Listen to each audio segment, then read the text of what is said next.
Assalamu alaikum to all of you. This is Masuma Imam. Today's topic is functionalism. ठीक है, functionalism में दो तरह के फंक्शनलिस्ट जो हैं वो वर्क कर रहे हैं. One of the American functionalist, those who are on the American continent, जो अमेरिका की बड़े सगीर से हैं. And second one is European functionalist, जो यूरोप के बड़े सगीर से ताल्लुक़ है उनका. So first we discuss about the American functionalist, and the first name is William James. अच्छा जी, विलियम जेम्स जो है वो कॉन्शियसनेस के जो व्यू पॉइंट आगे फर्दर दिया था. उन्होंने कहा था कि हमारी कॉन्शियसनेस जो है वो बिल्कुल भी एपिफिनोमिना नहीं समझी जा सकती. मीन्स कि कॉन्शियसनेस को हम ये कंसीडर नहीं कर सकते कि वो खुद से कोई एक फंक्शन कर रही है या वो कोई वर्क कर रही है. This wouldn't be explained. Okay, जो कॉन्शियसनेस है उसके कुछ सेट पैटर्न्स हैं, यानी कि उसके कुछ पैटर्न्स हैं, पैटर्न्स ऑफ फंक्शंस हैं, जिस पैटर्न पे वो वर्क करती है. ठीक है, जहाँ पे देखा जाए कि हमने जो है कॉन्शियसनेस को जो है वो एपिफिनोमिना कंसीडर करें तो ये बहुत गलत होगा. ठीक है, ये यहाँ पे रॉन्ग है. ठीक है, कॉन्शियसनेस जो है वो needs to be study and understood in order to explain its function. कि कॉन्शियसनेस को जो है वो ज़रूरत है कि हम उसको स्टडी करें, उसको अंडरस्टैंड करें, अगर हम उसको उसके फंक्शंस को जो है आगे एक्सप्लेन करना चाहते हैं. अच्छा जी, कॉन्शियसनेस के फंक्शंस को जो है एक्सप्लेनिंग जब जेम्स ने दी थी तो उन्होंने कॉन्शियसनेस की एडजस्टमेंट को क्रिएट किया बिटवीन ऑर्गेनिजम्स एंड इन्वायरमेंट. यानी उन्होंने जो है वो लिविंग ऑर्गेनिजम्स को और उसके इन्वायरमेंट को जो है आपस में एडजस्ट करवा के तो कॉन्शियसनेस को क्रिएट करवाया. अब हुआ ये कि अब जैसे कि ऑर्गेनिज़म को जो है वो ज़रूरत होती है कि वो एडजस्ट करे और अडेप्ट करे उस इन्वायरमेंट को सर्वाइव करने के लिए. ठीक है, दिस अडेप्टेशन प्रोसेस जो है वो कैरिड मतलब लिया जाता है कि वो हमारी कॉन्शियसनेस के लिए हेल्प दे रहा है. अब जैसे कि अडेप्टेशन जो प्रोसेस है वो हमें हेल्प करता है, कॉन्शियसनेस को हेल्प करता है कि हम उस एनवायरनमेंट को अडेप्ट कर लें और वहाँ पे सर्वाइव अच्छे से कर सकें. ठीक है, कॉन्शियसनेस जो है हमारी शौरी हालत लिविंग ऑर्गेनिजम्स को ये अंडरस्टैंड इन्वायरमेंट को अंडरस्टैंड करने में हेल्प करती है कि वो किस तरह से इन चेंजेस के साथ कोप कर सकता है, मतलब किस तरह से उनका सामना कर सकता है. अब जैसे कि जेम्स ने जो है कॉन्शियसनेस का ये पॉइंट दिया है कि जो ऑल ह्यूमन साइकोलॉजिकल फंक्शंस है ना वो एक पर्पस के को डिफ़ाइन करते हैं. फॉर एग्ज़ाम्पल कि मतलब एक जानवर जो है वो खौफज़दा है और जिसकी वजह से उसकी बॉडी में हरकत जो है वो मतलब वो हरकत क्रिएट करता है. अब जो लाफ्टर है यानी कि हंसना वो टेंशन को रिड्यूस करती है. ठीक है, अब यहाँ पे बात इम्पोर्टेंट ये है कि जो साइकोलॉजिकल फंक्शंस है ना वो कॉन्शियसनेस को फंक्शंस करने के लिए हेल्प करती है. ठीक है, अब जैसे कि अगर फंक्शंस डिस्टर्ब होगा तो ऑर्गेनिज़म को जो है मतलब किसी भी ऑर्गेनिज़म को जो है वो सर्वाइव करने में मुश्किल पेश आएगी.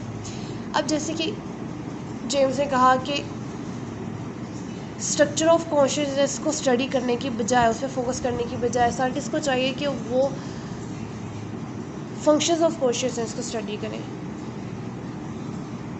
अच्छा जी, विलियम जेम्स ने जो है वो प्रोसेस ऑफ रेपिटेशन को भी एम्फसाइज़ करवाया कि जैसे कि लर्निंग के लिए सबसे इम्पोर्टेंट चीज़ है रेपिटेशन, और जो कि आदतों को भी क्रिएट करती है. जैसे कि उन्होंने कहा कि किसी भी आदत को डेवलप करने के लिए रेपिटेशन होना बहुत ज़रूरी है किसी एक चीज़ की. जैसे कि अगर हम लिखने की आदत डालना चाहते हैं तो हमें बार बार लिखना होगा तो वो आदत हमें डल जाएगी. ठीक है, ऑन द अदर हैंड्स अगर हम कोई کسی ہیبٹ کو اڈاپٹ کرنا چاہتے ہیں, کسی ہیبٹ کو ڈیولپ کرنا چاہتے ہیں آف سم تھنگ, ہمیں چاہیے کہ ہم اس چیز کو جو ہے وہ اگین اینڈ اگین ریپیٹیڈلی جو ہے وہ پرفارم کریں. ٹھیک ہے, الٹیمیٹلی وہ ہماری جو ہے وہ عادت بن جائے گی. So these were some of the contribution of William James here. So second our American scientist or an functionalist is John Dewey. One another prominent American functionalist جو کہ فلاسفر بھی تھے, سائیکالوجسٹ بھی تھے, اور سب سے زیادہ مطلب most of the all above in this he is the educationist. اچھا جی, جون ڈیوے جو تھے 1859 کو بورن ہوئے تھے and he was dead in 1952. He taught university of Minnesota, Michigan and Chicago and at Columbia as well from 1904 until his retirement 1930. Since John Dewey was an educationist, تو ان کی جتنی بھی تھیوریز تھیں وہ ایجوکیشن کی field سے جو ہے وہ فوکس تھیں.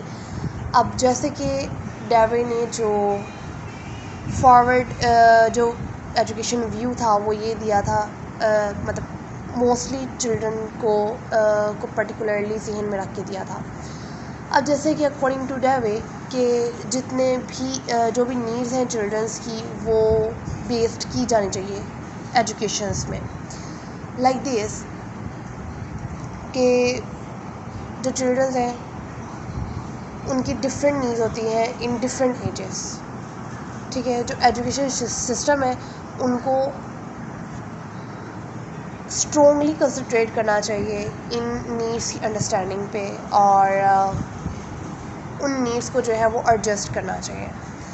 ان ادر ورڈس کہ اکارڈنگ ٹو ڈیوے while farming an education system, کہ جب کسی ہم ایجوکیشن سسٹم کو ہم بنا رہے ہوں تو ہمیں ان نیڈس کو فوکس کرنا چاہیے جو بچوں کی ہیں. For further understanding children have different education need. اب جیسے کہ اگر اور زیادہ انڈرسٹینڈنگ چاہیے ہو تو پتہ چلتا ہے کہ جو چلڈرنس ہیں ان کی ایجوکیشن نیڈس بھی ان کی ڈیولپمنٹل اسٹیج کے حساب سے ڈفرینٹ ہوتی ہیں. ٹھیک ہے, اگر کوئی 2 سال سے لے کر 7 سال کے بچے کے درمیان کی جو ڈیولپمنٹل اسٹیج ہے ان کی لرننگ کیپیسٹی کچھ اور ہوگی rather than 14 to 17 years students. ٹھیک ہے, اب جیسے کہ دیکھا جائے کہ ہمیں ان نیڈس کے اوپر جو ہے کہ ہمیں ضرورت ہے کہ ہم ان نیڈس کے اوپر جو فوکس کریں, and this is the one of the greatest contribution of John Dewey کہ ان کی ان پوائنٹ آف ویو سے کتنا ایجوکیشنل پریکٹسز اور کے اوپر جو ہے گریٹ امپیکٹ پڑا تھا ایز اے اسٹیٹ.